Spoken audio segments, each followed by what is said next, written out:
We are your home theater and AV questions answered. This is AVRant. Want your home theater or AV question answered by Tom and Rob? Send it to question@avrant.com. Here we go with Tate L. Tate appreciated our explanation of the feature differences between the higher-end Denon and Marantz receiver models, and now he's hoping we can provide a similar breakdown of the differences between Audyssey 2 EQ, Multi-Q, Multi-Q XT, and Multi-Q XT32. Woo! And again, I kind of went and looked to see if I can keep up with this discussion, and it made my head hurt on this day when I have gut problems. Yeah. So is there an easy way to summarize the differences? It comes down to more seating positions and more precision of the frequencies involved. Yeah, it comes down to more measurement positions. And you could call it finer granularity to the filters, i.e. having more filters as you go up in this lineup. That's more or less all that's going on here. So the really simple way, you don't want Audyssey 2 EQ. Let me just say that. That's the bottom of the line. That one does not equalize the subwoofer output at all. Right. Really all it's half decent for is setting your distances, your trim levels, and that's about it. I would actually use it as an automatic setup to set my distances and trim levels, and then I would turn it off. Because as far as what it does in the way of equalization, I think it's doing more harm than good. It doesn't have a lot of filter bands. Those filter bands only exist above the bass. It's kind of useless. Yeah. I don't like 2EQ. Multi-EQ is where Audyssey started. Multi-EQ makes a fair amount of sense. It gives you subwoofer equalization. It sets your distances and trim levels. It allows you to measure in 6 different positions to get fairly good spatial averaging. Oh yeah, 2EQ allows you to measure in 3 positions only. Multi-EQ allows you to measure in 6. It's pretty okay. The one knock against it is that it still doesn't have a ton of filters in that mid-range and treble, and it doesn't let you turn that off. So there is the opportunity for it, again, to do more harm than good in the mid-range and treble. Okay. Because how much you really want to equalize that when the granularity of those filters isn't all that high, Yeah. it's kind of when you iffy. say filters, you're talking about something kind of like the bands on an EQ, right? Yeah. Now, And these the are a little bit more... precision of them and how precise the frequencies are that they affect. Yeah, these are a little more sophisticated. Audyssey uses what they call FIR filters, finite impulse response filters, which basically just means you can have them active for certain periods of time. You can control the period of time during which that filter is active. So you can say, I only want you to cut this frequency by this many decibels for the first 7 milliseconds, then turn off. Okay. Right? It can do that with a finite impulse response. That is a precise measurement of a reflection in the room, I guess. That's right. Or you can say, I want you to boost this frequency, but not for the first 5 milliseconds, but for the 10 milliseconds after that. Because your decay is going away too fast. Because that's your decay, exactly. So that's how it filters the direct response and the reflected response. You can say, boost or cut this given frequency and however many frequencies adjacent to it. Boost or cut it by this many decibels for this period of time. That's what Audyssey is doing at its most basic explanation of what it's doing. So Multi-Q XT is where things pick up. That gives you lots of filters in the bass. It gives you quite a few filters in the mid-range and treble. You can measure in 8 different positions to get good spatial averaging. Multi-Q XT is pretty darn good. I would recommend using it if you have it. It sounds like as you step up in this line, it'd be really good for complex rooms, problem rooms. Yeah, I mean, it gives you enough granularity. It gives you enough filters to fine-tune the response, not just the initial response, but also the timing. Yeah, so all those reflections. Yeah, the timing thing is particularly fascinating. Yeah. So it's pretty powerful stuff, but you need a lot of filters to do it really accurately. And you need to measure in a lot of locations so that you aren't boosting stuff so that, well, for this one location it helps, but for this other location it hurts. You don't really want to do that. You want to sort of split the difference. But like in my living room, we sit very wide. Yeah. like off to the left and right very far, because that's Yeah. just how it has to be to fit chairs in there. So Multi-Q XT32, it just takes that to an even higher level, even more filters, and still 8 measurement positions. Then Multi-Q XT32 has the option to add another feature, which is separate from Multi-Q, that is called Sub-EQ, HT.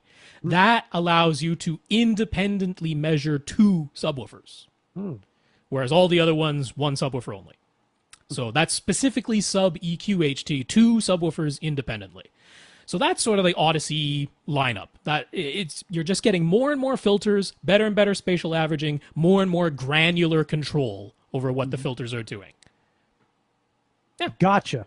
That makes sense. And now Tate also asked, beyond Audyssey, what about the room correction systems offered by other brands? How do they compare?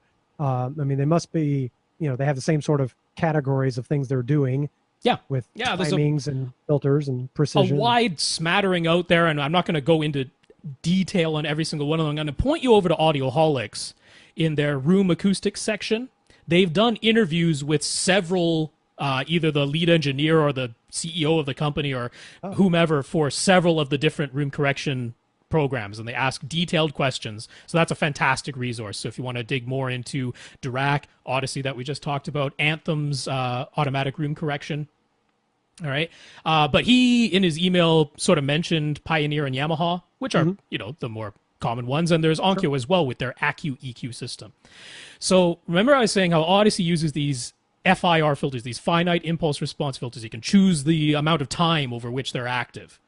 So not the opposite, but the alternative to that is something called an IIR filter, an infinite impulse response, meaning it's active all the time. Right? Okay. This filter is happening at all times. That's where Yamaha's YPAO, Yamaha Parametric Acoustic Optimization, YPAO. That's where that started. It started with an infinite impulse response filter, a parametric filter. The parameter filter lets you choose the frequency at which it's centered, how many frequencies to the left and right of that frequency you want to affect, and sort of like how the slope of those frequencies to the left and right. I have that. I've manually tweaked the one on my Yamaha receiver. I have a simpler version of that, but yeah, it has all that. There's a Q setting. Yep, and that's the width. And then it is frustrating because you make an adjustment to one frequency, it affects the frequencies next to it that you've already set. And so when I did the automatic setting, and then I went in and did some manual adjustments, I wanted more bass, and I also, it compensated for an open foyer on one side by using more frequencies. There was one unused frequency on the left, and so I kind of schmoed it around and made them match pretty close. I sort of took my own mental average, and then I was able to free up a frequency to boost my bass. Okay. Well, basic YPOW, that's what it's working with. That's what Anthem room correction is working with. It's working with an infinite impulse response parametric filter. That's what the mini DSP, just your standard mini DSP, is working with. Infinite impulse response parametric filters. Now, Yamaha has more recently, and this is still years ago, so it's been around for a while, they've added something called reflective sound control, RSC. And they've also added a thing called multi-point measurement. Well, guess what those are? Those are more measurement locations, and reflected sound control is adding a FIR filter, a finite impulse response filter, to try and affect the reflected sound rather than the direct sound.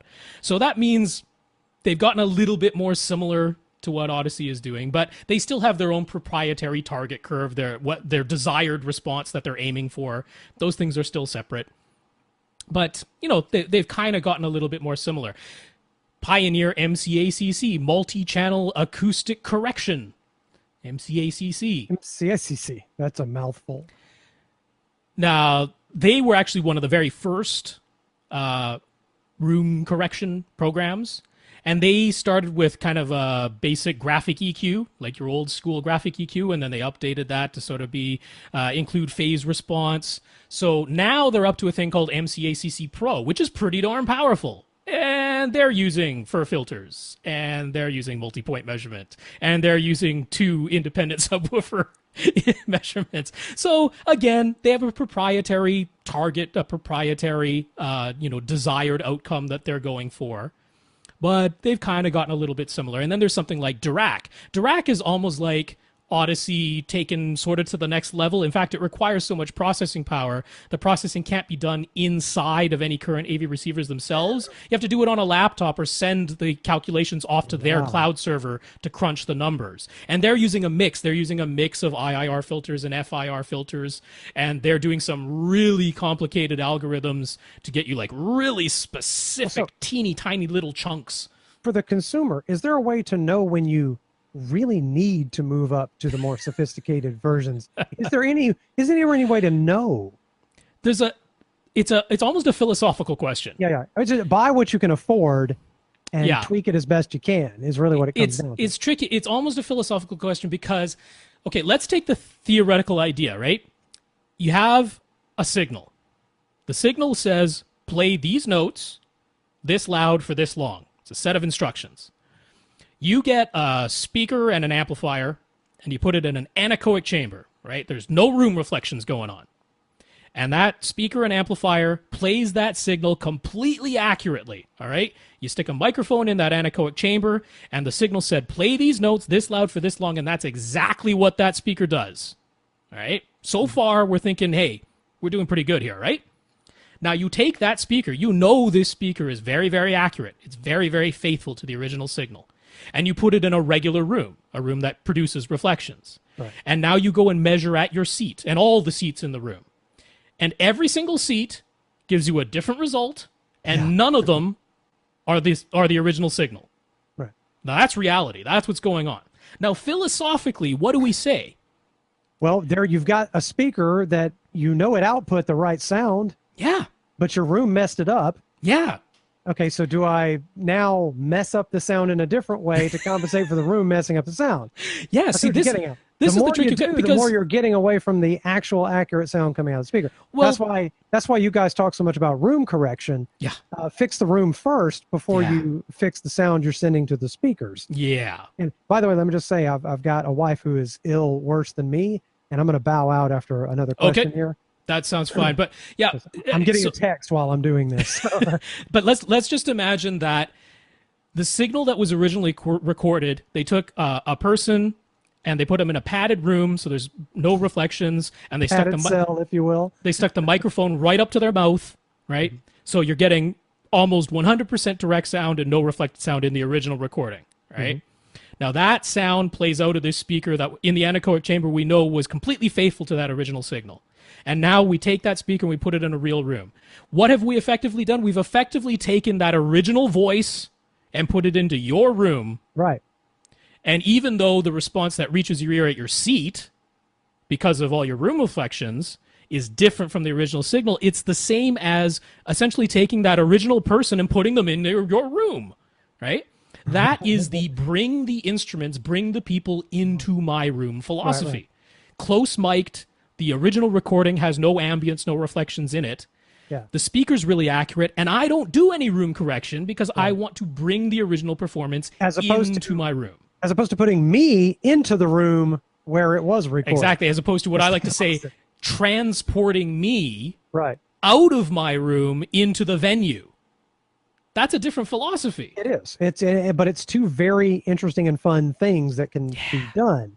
Do I want to be carried off to the concert? Or do I want the guys to sit in my room playing? That's right. And for movies, I tend to want to go to the. Yeah, see, for movies, I want to be transported. I don't want to be sitting in my dinky little home theater. I want to be transported to, the alien world that we're on, the spaceship we're in, the exotic locale we just went to. If we're traveling the world with James Bond, I don't want to be in my little room the whole time. I want to be wherever I'm seeing on screen, right? I want to be transported. That means I need the sound that reaches my ear, despite what my room is doing to it, to be sound accurate like to the engineers heard. That's right. Yeah, that's right. See, so it's a difference in philosophy, and there's arguments both ways. Yeah. That's why I like some correct for the obvious problems in the room. Correct them with I mean, if you have a certain frequency that's just ringing and ringing and ringing, well, it was never that's just bad.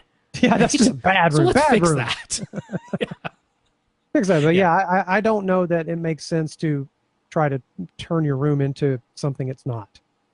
and to alter the signal that much. So yeah, there's a balance, I guess you could say. There is a balance, and that's why I like to say all of these room correction programs I consider the cherry on top. And I'm actually kind of fine with you not using them at all. Right. Right? If you have made it so that your room is not abhorrent, so that it's not ringing certain sounds, so that certain sounds aren't way louder or way quieter than they ought to be, So, you don't really need to correct for the room. it feels to me like folks who are more into pure stereo, people who consider themselves audiophiles, are more likely to be the people that want the group playing in the room with them. In the room with them, yeah. In which case, don't do a lot of equalization. Only do enough to correct gross errors. Exactly. Yeah. But that's where they want the purity of the expensive speakers they bought to play the sound exactly so that the people are brought in there. And that you hear people talk about how great the sound stage is on stereo speakers if they do that, and those people are treating their rooms and stuff. But yeah, for movies, take me to the place where the Transformers are battling. They can't fit in my room. That's right. So it doesn't make sense, and your brain doesn't absorb it. You know, I got you. Want your question answered? Send it to question@avrant.com.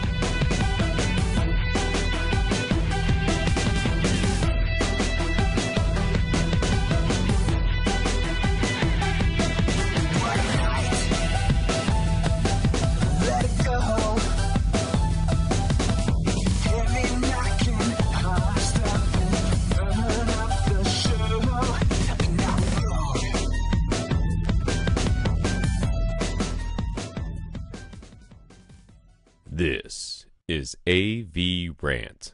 Now go out and listen to something.